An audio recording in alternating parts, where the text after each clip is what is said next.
Ever play a game and just feel let down? Not that the game was bad or anything, it just didn't meet your expectations. Well, this happened quite a few times with me. Whether I gambled my chances with an unknown game, if my own inner fanboy is the bane of my experience, disappointment has happened to me. So here I present to you the top 10 of these disappointing games. There are no rules other than I must have played the game, obviously. So without further waste, this is the top 10 most disappointing games I've ever played.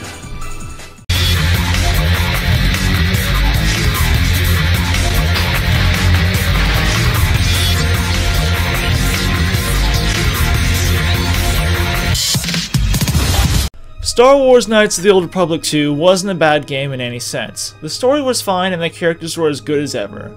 Sure, just like the first game, the combat kinda sucked, but the first game made up with that by telling a long epic of a story in one game. KOTOR 2, however, felt like it was over in a matter of hours. Not only that, but the game is unimaginably easy, with the only challenge being figuring out where to go. The whole experience that the game offers is okay, but it's a forgettable game and nothing can make up for that.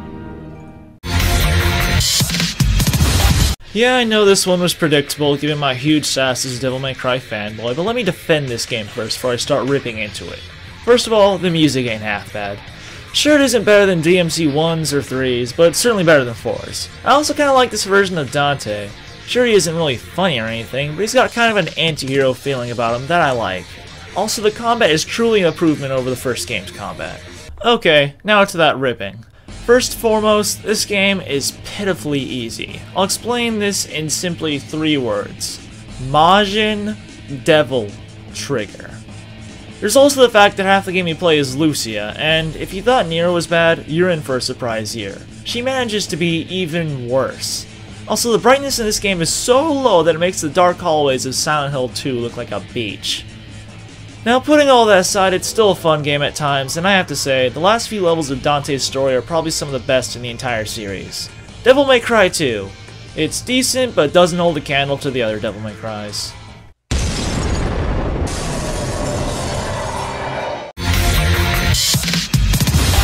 Let's talk about Resident Evil 4. It's a game that reinvented its series, featured awesome dialogue, great music, joyful characters, nice side stories, and plenty of original ideas. Now let's get to Resident Evil 5. I don't even know where to start. The characters try to act serious with terrible dialogue, Chris Redfield is as bland as they come, the music is unmemorable, but none of this really breaks the game. The more or less minor complaints to this one and game-breaking flaw in Resident Evil 5. Sheva.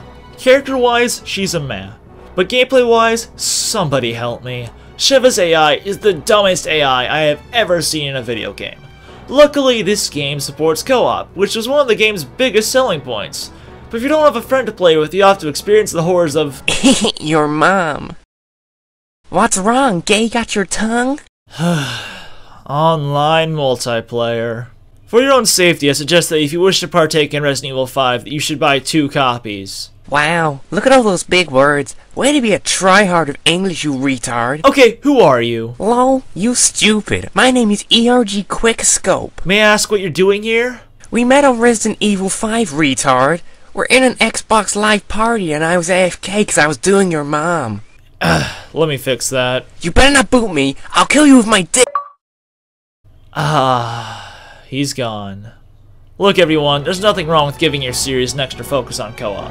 Castlevania Harmony of Despair and Ratchet Deadlocked have both proved that this can be done right as long as stupid AI is not introduced like Sheva in Resident Evil 5. Now here's something you may not know about me. I used to be obsessed with rhythm games.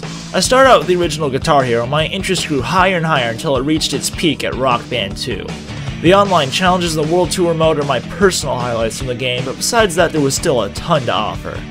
Then we get to Rock Band 3. Oh my, did they screw up with this one. Not only were the challenges and World Tour modes abolished completely from the game, so was the easy online play and the closed shop. All of these were then replaced by obviously rushed modes that were easy, short, and lacked innovation. In the game's defense, the Pro Instruments and the keyboard were nice additions to the formula, but in the end they couldn't fix everything else that was wrong with the game. There was so much wrong that I believe that we may never see a Rock Band 4. Shame. It's such a good franchise. Well, there's no way I could possibly introduce this without looking like a butthurt hipster, so here you go. Number 6 is Call of Duty Modern Warfare 2. Now before you accuse me of riding the hate train, let me remind you the title of this list. The top 10 most disappointing games I've ever played. I'm not just ranting on the game to rant. I had expectations that were crushed. Believe it or not, I loved Call of Duty 4. It brought the series to new heights and actually managed to have great characters and a great story in a very cliché environment. Call of Duty Modern Warfare 2, however, was just cliché all the way through. I'm sorry, but Makarov is your run-of-the-mill evil revolutionary, and the set pieces, including the ending and the airport massacre, did not impress me. Now that was only the single player. If it was just that stuff, then this game probably wouldn't even be on this list. But now we move on to the multiplayer. Oh my, did they screw up here. For the first few months of the game being released, the multiplayer glitches were so widespread that literally every game you would enter would have people exploiting them. But here's a weird thing about that. It was actually pretty fun. It kind of felt like a weird TF2 server, you know? But after a while, every glitch got patched and it became more and more evident that this game was woefully unbalanced. Infinity Ward tried their best to nerf every gun they found to be even slightly overpowered, but the damage was irreversible. What's even worse is that over time the community slowly became the stereotype that we all know today. A bunch of annoying 12-year-old brats screaming at the top of their lungs, becoming obsessed with stupid things like quickscopes and kill streaks instead of caring for their team. Lol, you got that all wrong. What do you mean by that? You said COD had nothing but 12-year-olds in it. And? You're so freaking stupid! Why? I play COD all day, every day, and I'm 11! Just next. Is he gone? Sweet! Alright, now all of you know how much I love myself some Devil May Cry, but when I think of Capcom, I think not of the series. Nope, I think about Mega Man X.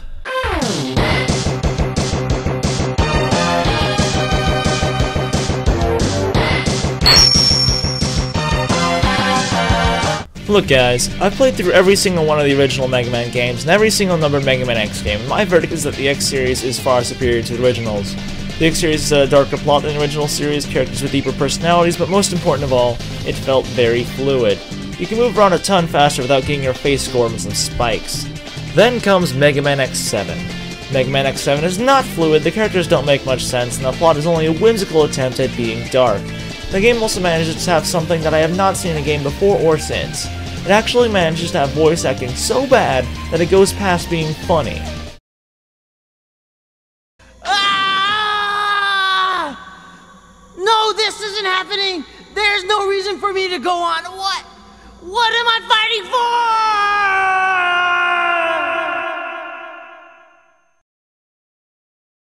for? Heinard? Oh, it's you that's causing my suffering! Then if I tear you to pieces, the pain will stop! Burn! Burn to the ground! Burn to the ground! Burn to the ground! Burn! Mega Man X7 also provides the biggest example of a failed transition from 2D to 3D ever. I honestly don't even know what went wrong. This game comes from the same people who made Devil May Cry 3, the most fluid 3D game I've ever played. Also, guess what? X, the freaking title character, is not automatically playable. No, he has this whole pacifist thing going on until you rescue a bunch of Reploids. Thankfully, Mega Man X8 pretty much redeemed all of this game's sins. Then the franchise got cancelled. Then, like everything else related to Mega Man got cancelled. What happened? Unlike a lot of people, I've never had a negative disposition towards console Pokémon games. Sure, punch by punch, the handheld games are better, but that doesn't mean the console games suck at all.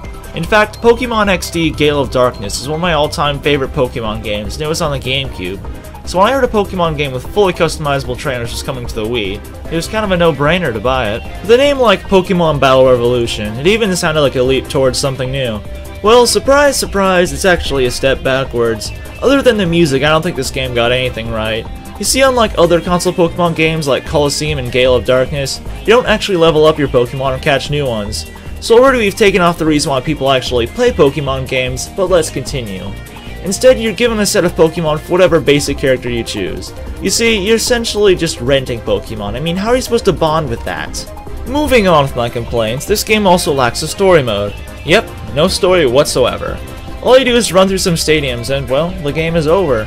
I understand that the main purpose of Battle Revolution was so people with Diamond or Pearl could fight 3D battles on their TV, but for me, that just doesn't make the game any better. If it's just an expansion like that, it should only have been sold for like $20 instead of full price. I mean, seriously, the handheld games are released full price at $40, and yet this thing costs $50 at release. What a rip! The Legend of Zelda is to Rabid Luigi as Sonic is to me. To be honest, I can't think of a series in which I loved more when I was a child. Pokemon and Kirby came close, but to me, Sonic was number one. When I was younger, the series always felt really unique to me. I mean, you're not going to see a smart-mouthing hedgehog in Nintendo games now, are you? Of course, now that I'm older, I see that Sonic is really a product of the 90s definition of cool, but back then there was no star brighter to me. As I got older, the quality in Sonic games got lower and lower, and I believe right now you're thinking I'm about to segue into Sonic 06, but I'm not. Nope, I like that game to a point. Actually, number 3 is Sonic and the Secret Rings. For those unfamiliar, Sonic and the Secret Rings was a 2007 Wii-exclusive Sonic title that takes place in, I kid you not, a Sonic-fied version of 1001 Arabian Nights. Blowing away the absurd premise, Sonic and the Secret Rings still sucks. Let's start with the music. Pretty much every theme in the game has lyrics, and is either metal or metal with a dash of rap. Maybe somewhere else this stuff would fit in, but certainly not in a Sonic game. Next we have the gameplay, which is actually split between two completely different things that both suck equally. The single-player mode has you running non-stop, and believe me, Sonic is known for his speed, but the ability to stop moving is equally important. If you play this game, you'll know what I'm talking about. Next we have the multiplayer, which is actually a complete Mario Party ripoff. I don't even like Mario Party that much, so I think you can guess what my thoughts are on this. But wait, there's more.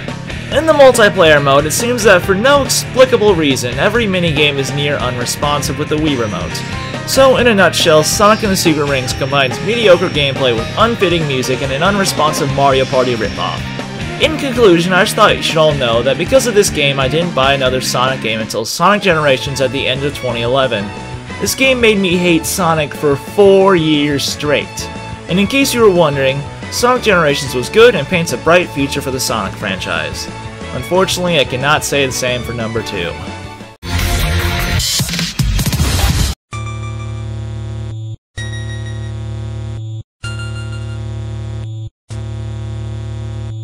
To be completely honest with you, Metroid's never really been my thing. I wasn't a very patient child, so the backtracking of Metroid Prime and the GBA Metroids didn't seem too fun to me. I recognized that they were good games, but I just didn't have much interest in them. But now that I'm older and I've beaten a few really long games, I decided that it's time to head back to Metroid. So, with the recommendation of a few friends, I went out and bought the latest Metroid game. Unfortunately for me, the latest Metroid game was and is Metroid Other M. What can I say? Seriously, what can I say? If you don't know how bad this game is, you must be living under a boulder under a bigger boulder. So instead of just listing off every little problem in the game, I'll just give a few examples that bugged me the most. First off is the main character, the once respected Samus Aran. Nothing she says or does makes sense to me. She's a bounty hunter by choice, yet she freaks out the sight of an enemy she's killed I don't even know how many times. There's also that infamous monologue she has at the beginning of the game, in which she mentions the worst line I've heard since Unobtainium in Avatar. Codename Baby's Cry. A common SOS with the urgency of a baby crying. The nickname comes from the fact that the purpose of the signal is to draw attention. Seriously? It's designed to gain attention? What? Do other distress signals just go unnoticed because they're not annoying enough? Next up is the overall theme of motherhood in the game. It's supposed to be subtle, but it's really as subtle as getting slapped in the face with a hammer. Just look at the title. Other M is an anagram for mother, and Metroid Other M spells out mom. Then there's that whole crap with the baby Metroid. Keep in mind that this is Samus Aran here. She exterminated the Metroids. But she does show a little heart in Metroid 2, where she saves the baby Metroid out of pity. Then in the famous ending of Super Metroid, which Other M won't shut up about, it dies saving Samus. She then spends the entirety of Other M complaining about the death of her baby. Keep in mind her baby was a monstrous creature that probably couldn't understand a thing she said. Now if you guys want to hear more about the crappiness of Other M's story, watch this video that I've linked on the screen. It's a video by the Gaming Brit, and he spends about 20 minutes telling you why Other M is an abomination. Finally, let's give a look at the gameplay. It's split between first-person mode and third-person mode. You can switch at any time on the fly, but the action is only supported of the third-person mode. So when you're in first person mode, you're pretty much a sitting duck. And guess what? You're going to have to use first person mode a ton because it's the only way to shoot missiles. I believe I've said enough. In my personal opinion, I don't know what's going to happen to Metroid from here. Its good name has been stained and the game bombed in sales. This is Nintendo though. They've made billions off milking franchises, but I don't think we're going to see a new Metroid game for a while. A long time back, I borrowed a game from a friend called Final Fantasy VIII. I liked it a lot, so I looked for some more Final Fantasy games. Then I ended up with Final Fantasy III, which I also liked. So far, nothing is really special, but I sure like the games. Then came Final Fantasy VII. Again, another game I liked, but I didn't find all that special. But it is better than 3 or 8, so my interest grew even more. Then I hit the jackpot of Final Fantasy VI. I loved it immensely, and I finally became a Final Fantasy fan. So, just like Metroid, I went out and bought the latest installment in the main series. That game will turn out to be one of the worst games I've ever played. Final Fantasy XIII. There are probably more problems with this game than every problem in every game seen previously on this list. Yes, that counts other M. Let's start with the weakest offender among these problems and work our way up. First, we have the music. There's a couple of neat tracks here, but other themes like the cringe-worthy Sarah's theme, combined with the fact that half of the themes of this game are cliché piano themes, and not the upbeat, catchy songs we know from the Final Fantasy series, just ruins it for me. It's possible that they wanted to do something new with the soundtrack, but if you want to make something new to replace the old, make sure it's better than the old. Let's have a comparison. Here's the classic victory fanfare compared to the one Final Fantasy XIII has.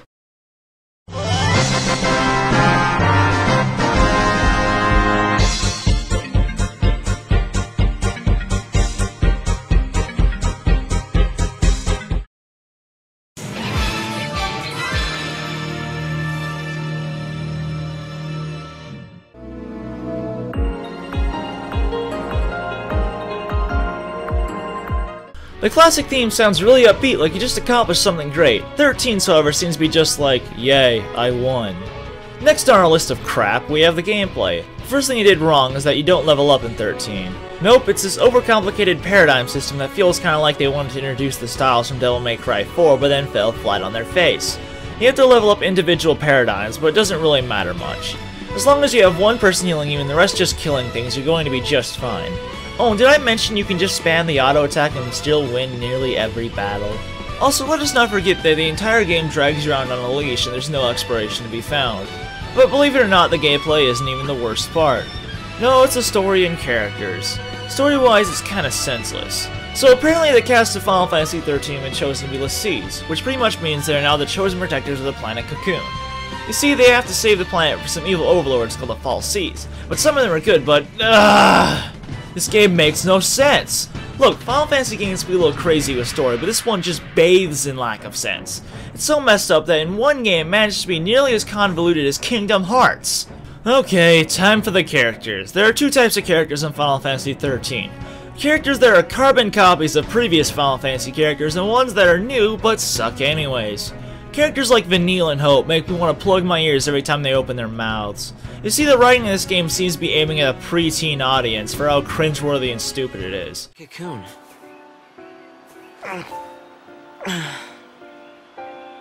Thanks, Hope. Do something for me, will ya? Keep smiling. Alright? It makes me happy when you smile. I didn't know you felt that way.